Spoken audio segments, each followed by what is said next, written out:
and that's Tommaso Ciampa, because you and him have torn it up, and this is like Yeah. beginning Tommaso, and Yeah. he's great. This is not NXT good. This is him when he's just starting to get into his prime. I feel he's starting to rev up the engine, and the two of you have had a bunch of matches, and I think people forget that Ciampa was on the Indies and really put in the work, and the two of you have had some serious crazy matches, and so what was that like? And then I guess looking, 2020 is always hindsight, right? But even seeing where he's gone and the fact that you had to wrestle him Yeah. before he did that and knowing what he had in the tank, for lack of a better word. Yeah, I mean, Tommaso is one of probably one of the closest friends I've made in wrestling. Um, haven't been with him literally since day one, since the day he started. We trained together, and but yeah, we had a number of matches. We had like a couple separate feuds. So I want to say his last match before he got signed the first time to WWE, which a lot of people don't realize. And then he had got released, and then he came back, and then we had a second feud. There's kind of a crazy story with that one. So, Tommaso's parents would come to the shows, and his family and his brother, they'd all come to the shows. So, we're having this feud or whatever, and we concoct this idea to, hey, why don't I beat up your brother? Like, that'll be a cool moment. Like, so I was with these guys, the Empire, Sledge, and this guy Scott Reed, and they attacked Tommaso and tied him up.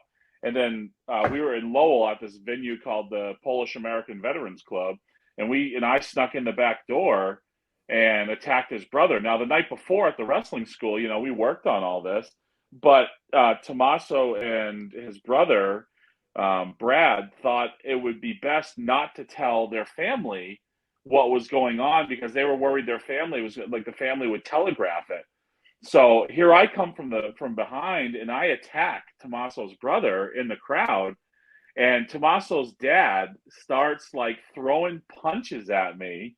And like so I get the hell away from him. Tommaso's dad was older or whatever, but I don't want to be punched for real.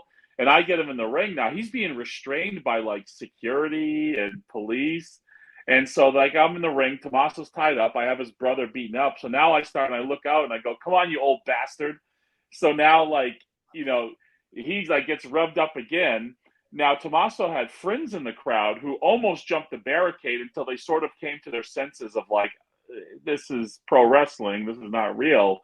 But Tommaso's dad was just being so defending his son so vehemently that he couldn't. Here's Brian Milonas, who I know, who's been to my home, who I've spoken to, who is my son's friend, who is also a pro wrestler, and he just in the moment couldn't get it together, and it was just it created like somebody called a friggin' ambulance, like cops were there. It was nuts. It was a wild scenario, and like this was the early days of like YouTube and stuff like that, and me and Tommaso begged and pleaded chaotic we got to release this footage. And the owner was so worried about like Tommaso's dad like suing. He's like, my dad's not going to sue. He's like, well, I don't know that. I have to protect myself.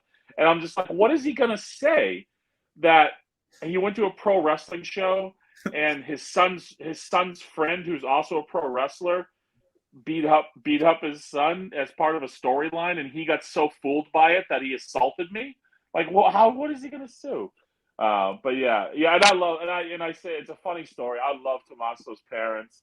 I love his dad, great guy. But yeah, see Tommaso from where he started and the matches we've had.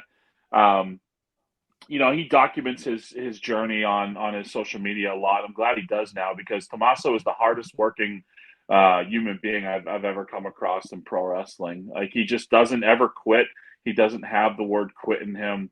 I mean, he's had so much adversity, so many setbacks. He got hired by WWE, he got released.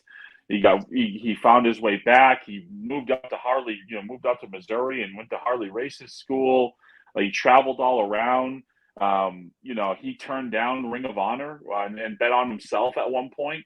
left guaranteed money on the table because he didn't think they were treating him, fairly and giving him what he's worth. And It's when he went to NXT, he was just supposed to be a guy who came there and put people over. Wasn't supposed to be the guy who was the face of the brand. He wasn't supposed to get to the main roster, and then his story is so remarkable.